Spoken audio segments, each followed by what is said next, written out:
Bonjour, bienvenue dans la série sur les étoiles. Alors, une étoile, qu'est-ce que c'est? Une étoile, c'est une grande masse de gaz, énorme, très très grande masse de gaz, de forme sphérique, dans l'espace bien entendu, et avec une très grande température, et qui bien sûr brille. On parle d'étoile si la température qui est au cœur de l'étoile, donc à son centre, est suffisamment grande que pour entraîner des réactions thermonucléaires. Nous reviendrons bien sûr sur ce genre de choses. Le gaz qui constitue l'étoile est ionisé en grande partie, c'est-à-dire que sa température est très grande, et donc il y a une forte agitation thermique des atomes, et les chocs entre atomes sont si violents que cela arrache les électrons qui sont autour de l'atome, donc les électrons périphériques. Et on obtient ainsi un mélange qui est d'atomes chargés d'électricité positive et d'électrons, qui sont de l'électricité négative, qui sont libres. Un tel état de la matière est appelé plasma.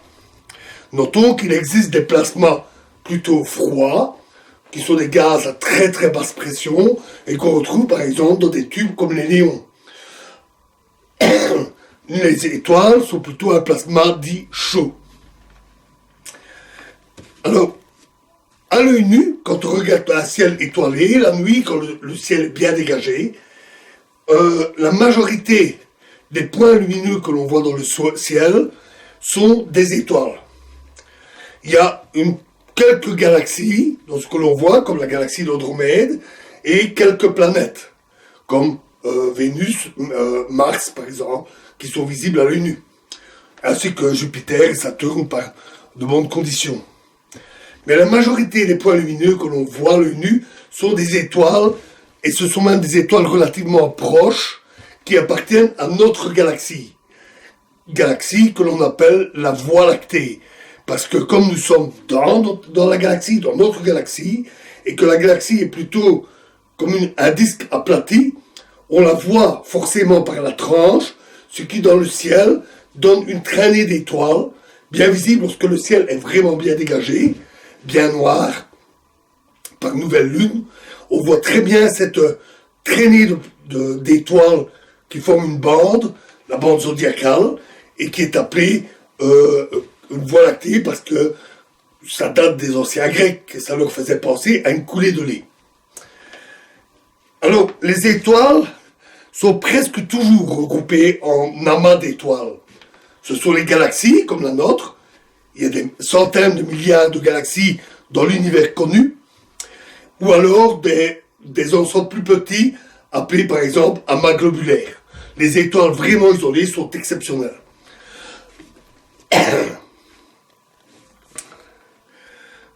Alors, dans notre galaxie, donc dans la Voie lactée, il y a environ 200 milliards d'étoiles. C'est beaucoup. Il y a beaucoup d'étoiles. Pourtant, notre galaxie, c'est pas une petite galaxie, c'est pas une galaxie naine, mais c'est pas non plus une grande galaxie. Il y a des galaxies qui sont de véritables monstres. Donc, c'est une taille moyenne et elle contient environ 200 milliards d'étoiles, il y a vraiment beaucoup d'étoiles dans une galaxie. Alors, une grande partie de ces étoiles, à peu près la moitié, si je me souviens bien, des étoiles forment des étoiles doubles. C'est-à-dire qu'on a deux étoiles qui tournent l'une autour de l'autre. Un peu comme les planètes qui tournent autour du Soleil. Ainsi, on a des couples d'étoiles. C'est relativement courant. Des structures plus complexes, comme des étoiles triples, sont beaucoup plus rares, parce que ces systèmes sont instables. Une des étoiles a tendance à un moment donné à foutre le camp. Notons que les galaxies, notre galaxie en particulier, contiennent aussi beaucoup d'amas de gaz. Mais ces amas de gaz sont assez froids et ils ne sont pas visibles à l'œil nu. Il faut utiliser des radiotélescopes, par exemple, pour les observer. Alors, les seules informations que nous avons sur les étoiles, c'est la lumière qui vient de l'étoile, qui nous donne une information sur ce que contient l'étoile. Ça paraît peu, rien que sa lumière. En fait, ça donne beaucoup d'informations, nous allons voir tout cela. Il y a quelques exceptions notables. D'abord, notre Soleil. Notre Soleil est une étoile, une petite étoile en fait. Hein, notre Soleil, ça est assez. On pourrait penser que notre Soleil est quelque chose d'important, mais ce n'est pas une étoile particulièrement grande. C'est une petite étoile. Et évidemment, le Soleil est très proche. Donc on peut mesurer par des satellites autour de la Terre, ou même des sondes que l'on envoie près du Soleil. On peut bien sûr le regarder de près, mais aussi mesurer d'autres informations que la lumière, comme le vent solaire, qui est un vent de particules chargées électriquement, surtout des électrons et des protons, flux de particules qui balayent notre système solaire et que l'on peut mesurer. Notons d'ailleurs que c'est ce vent solaire qui, en arrivant sur Terre, heurte le bouclier magnétique de la Terre, pénètre au niveau des pôles où le bouclier est plus faible et provoque, en contact de l'atmosphère, provoque les aurores boréales et australes. Les aurores polaires, c'est magnifiques rubans colorés que l'on voit sur certaines photos, où vous avez peut-être eu la chance de voir à l'œil nu. Un autre exemple, ce sont les étoiles doubles. Là, on n'a pas l'image que d'une étoile, mais on peut aussi mesurer, observer leur balai de rotation l'une autour de l'autre. Ça apporte toute une série d'informations. Et une troisième exception, ce sont les ondes gravitationnelles. Alors ça, c'est quelque chose qui s'est invité fort récemment. Les ondes gravitationnelles sont des vibrations de l'espace-temps lui-même, prédites par la relativité générale d'Einstein. On savait qu'elles existaient depuis un bon moment parce qu'on avait pu les observer indirectement grâce aux pulsars, aux étoiles à neutrons, nous en reparlerons. Mais on peut maintenant les détecter directement grâce aux grands détecteurs LIGO et Virgo, les deux LIGO aux États-Unis et le Virgo en Italie, et d'autres sont en construction au Japon, etc. Et ça apporte beaucoup d'informations, mais surtout sur des phénomènes un peu extrêmes, comme la fusion de trous noirs ou la fusion d'étoiles à neutrons.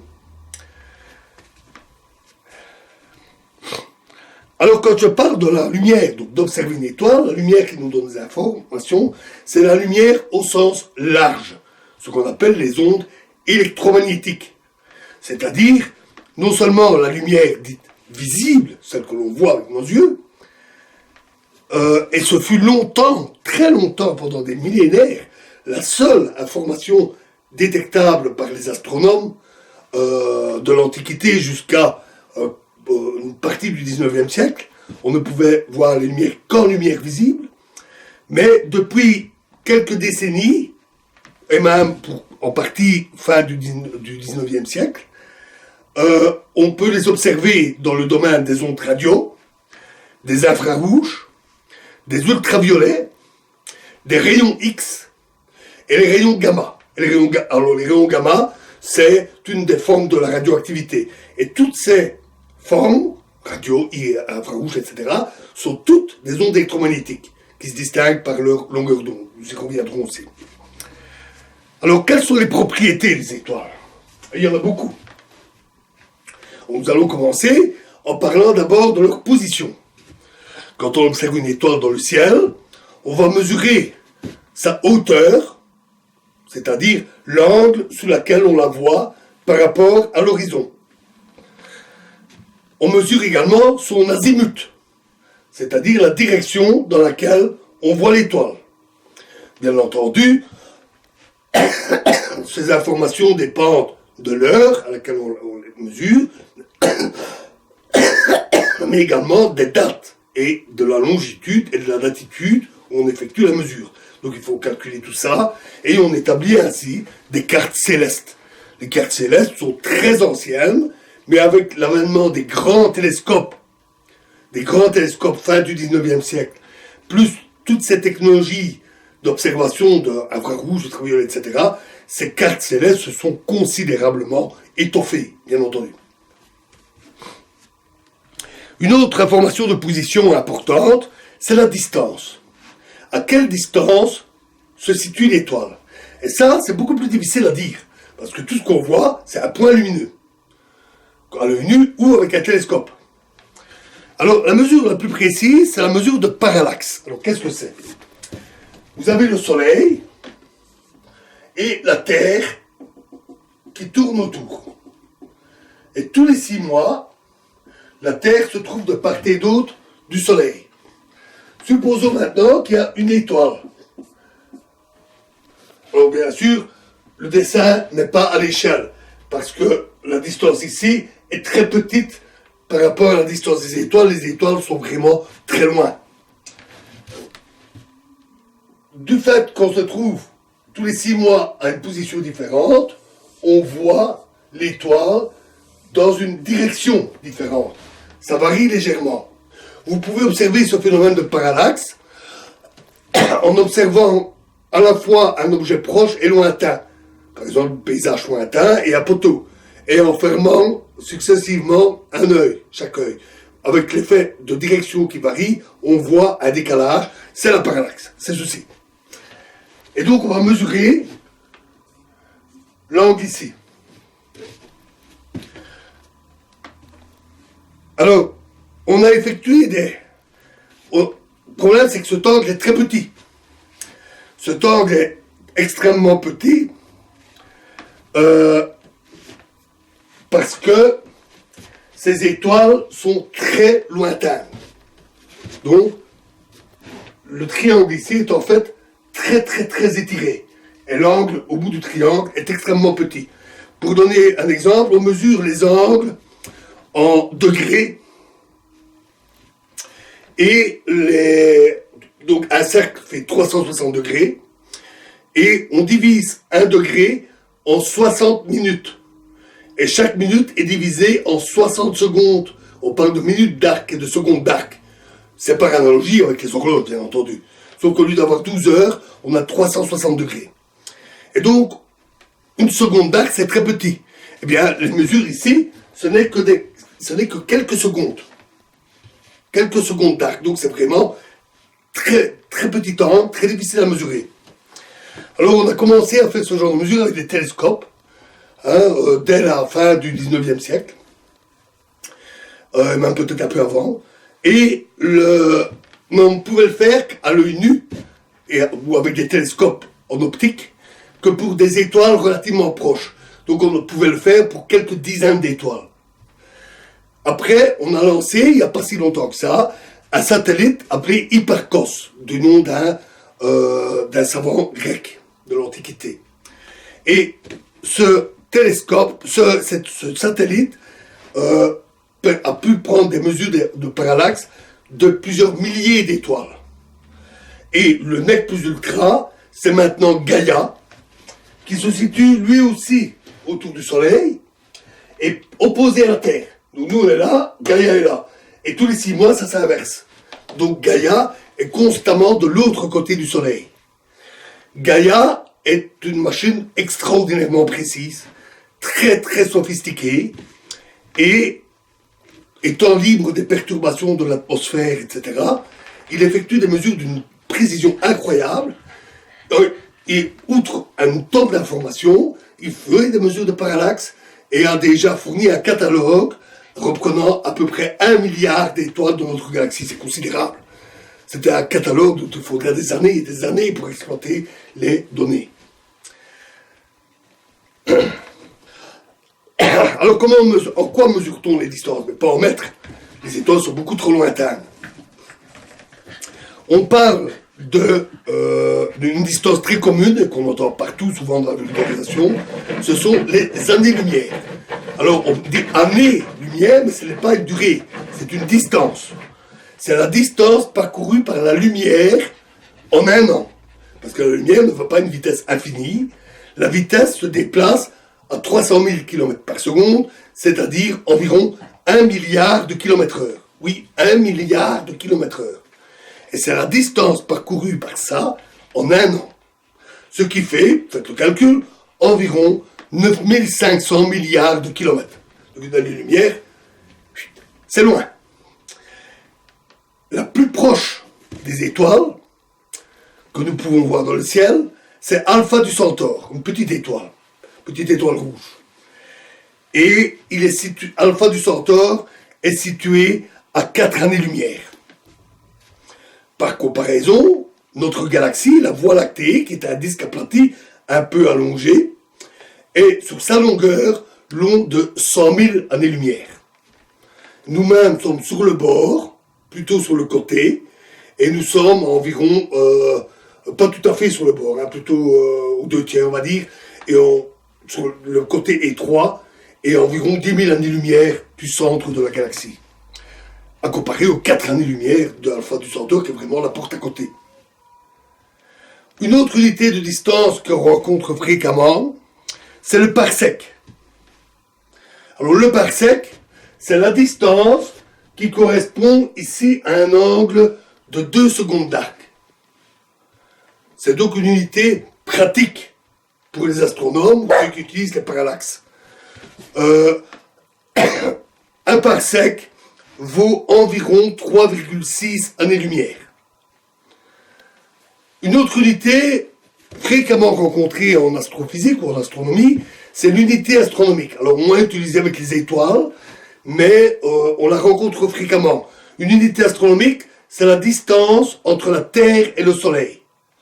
Et nous sommes, nous, sur Terre, situés à 149 millions de kilomètres de notre étoile, de notre Soleil. Et donc, unité astronomique, c'est 149 millions de kilomètres. Par exemple, quand on dit 100 unités astronomiques, mais c'est 1 milliard, c'est 14 milliards 900 millions de kilomètres. Alors, voilà, ça c'est la mesure la plus précise. Mais on ne peut pas mesurer les distances de toutes les étoiles comme ça. Et en particulier, il n'y a pas très longtemps qu'on a Gaïa, et donc il existe d'autres méthodes de mesure des distances des étoiles, qui peuvent d'ailleurs servir aussi parfois à mesurer des distances de galaxies ou des choses de ce genre. Une mesure qui est fréquente et pratique, c'est les étoiles variables. Les étoiles variables, ce sont des étoiles dont la luminosité varie au cours du temps. Elle diminue, augmente, diminue selon un cycle plus ou moins précis. Ça dépend du type d'étoile. Quand on dit qu'elle varie, c'est pas en quelques minutes. Par exemple, notre Soleil est une étoile variable. Sa luminosité varie légèrement, pas beaucoup, sur une période de 11 ans. À peu près. D'autres étoiles ont des variations plus fortes en intensité et avec des cycles plus précis. Par exemple, les céphéides. Et grâce à cela, on va prendre une étoile qui varie au cours du temps et on va mesurer cette durée.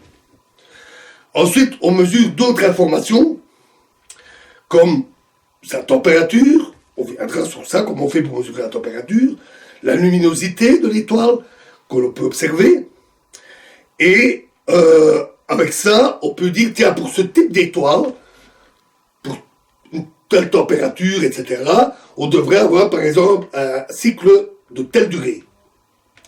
Et donc, en comparant la durée mesurée par rapport à ce qui est attendu, on peut dire, ah ben voilà, c'est une étoile qui a telle luminosité absolue, la quantité de lumière qu'elle émet. Mais nous, ce que nous voyons, c'était pas ça. Ce que nous voyons de loin, c'est la lumière après qu'elle a parcouru une grande distance. La lumière se disperse dans toutes les directions, donc on n'en reçoit qu'une petite partie, qui est inversement proportionnelle au carré de la distance. Si vous êtes 2 fois plus loin, vous recevez 4 fois moins de lumière. Et donc, c'est ce qu'on appelle la luminosité apparente. Et si on a la luminosité apparente, qui est observée, et la luminosité absolue, qu'on a calculée avec les autres informations, à ce moment-là, on peut en déduire la distance. Bien entendu, il faut connaître ces variations, ces relations. La relation entre les caractéristiques de l'étoile et sa luminosité absolue et sa période. Et comment faire sans connaître justement cette luminosité absolue, donc cette distance? Eh bien, on l'a calibrée avec la parallaxe. Au début, de manière assez grossière, on ne voyait pas beaucoup d'étoiles par parallaxe. Puis avec Hipparcos, on a affiné. Avec Gaïa, on va encore affiner ça de manière beaucoup, beaucoup plus fine, parce qu'il y a énormément d'étoiles variables dans le catalogue de Gaïa, qui donnent des mesures précises par parallaxe, et qui donc permettent de calibrer ces méthodes basées sur les variations lumineuses. Une autre méthode, c'est les étoiles doubles. Alors, je dis qu'elles étaient assez fréquentes, et donc ça peut être un outil. Alors, l'idée, c'est pour une étoile double qui n'est pas trop lointaine. Un exemple, c'est Sirius. Sirius, qui est une étoile assez proche, est en fait une étoile double. Alors, à l'œil nu, on voit un seul point lumineux, mais avec un bon télescope, on peut voir, donc nous sommes là, avec un bon télescope, on peut voir les deux étoiles, Sirius et son compagnon. On les appelle Sirius A et Sirius B. Et si on mesure, si on voit les deux étoiles, on peut alors mesurer l'angle sous lequel on voit ces deux étoiles. Alors, il nous manque une information, parce qu'on a besoin de connaître la distance entre les deux étoiles. Mais tout ce qu'on voit, c'est une séparation à deux directions. C'est un angle. On n'a pas l'information de la distance. Mais on peut la voir, parce que c'est des étoiles doubles, elles tournent l'une autour de l'autre. Si on connaît leur masse, on peut alors utiliser les lois de Kepler, les simples lois de Kepler, pour calculer la distance qui sépare les deux étoiles. Et comment on connaît la masse de ces étoiles? Eh bien, en mesurant tout le reste. La luminosité, le type d'étoile, la température, etc. Et en utilisant des modèles qui sont assez précis, on peut alors dire, c'est une étoile qui fait telle masse. Et donc, on connaît alors la distance qui sépare ces deux-là. Et si on connaît la distance entre les deux étoiles et l'angle ici, ce n'est plus qu'une question de trigonométrie. On peut facilement calculer la distance qui nous sépare des deux étoiles. Enfin, il existe une dernière méthode qui est moins précise. Les modèles d'étoiles peuvent dire aussi, voilà la luminosité de l'étoile, luminosité absolue. Alors ces données sont souvent un peu moins précises, et en plus il peut y avoir différents facteurs qui viennent l'influencer, présence de poussière ou de choses de ce genre. Et donc, c'est moins précis, mais ça peut être utile. Donc les câbles, pour diverses raisons, les autres méthodes ne s'appliquent pas. On a dit le parallaxe, il ne faut pas que ça soit trop loin, sinon l'angle est trop petit. De même pour les étoiles doubles. Pour pouvoir ce qu'on appelle les résoudre, c'est-à-dire voir les deux étoiles, il ne faut pas qu'elles soient trop lointaines, sinon on ne voit jamais qu'un point. Et donc dans ce cas-là, on peut utiliser une méthode qui donne un modèle de l'étoile et qui donne sa luminosité. Et à nouveau, luminosité apparente, luminosité absolue estimée, et donc distance estimée. Assez grossier, mais qui donne une valeur au moins indicatrice. Alors, quelques exemples de distance, quelques-uns. Hein. J'ai dit situé, j'ai dit Proxima du Centaure. Si je donne des mesures en parsec, il est à 1, Proxima du Centaure est à 1,31 parsec, 4 années-lumière. Si on prend Sirius, Sirius c'est l'étoile la plus brillante dans le ciel. À ne pas confondre, bien sûr avec le Soleil et la Lune, c'est eux les plus brillants, et Vénus. La planète Vénus, c'est, à part le Soleil et la Lune, bien sûr, c'est l'étoile du Berger. En fait, c'est pas une étoile, c'est une planète. Mais c'est le plus brillant dans le ciel. Donc, il ne faut pas le confondre. L'étoile la plus brillante, c'est Sirius. Et Sirius est située à 2,66 parsec. Ce qui montre d'ailleurs qu'elle est beaucoup plus brillante qu'Alpha du Centaure, qui lui est plus proche et est moins lumineux.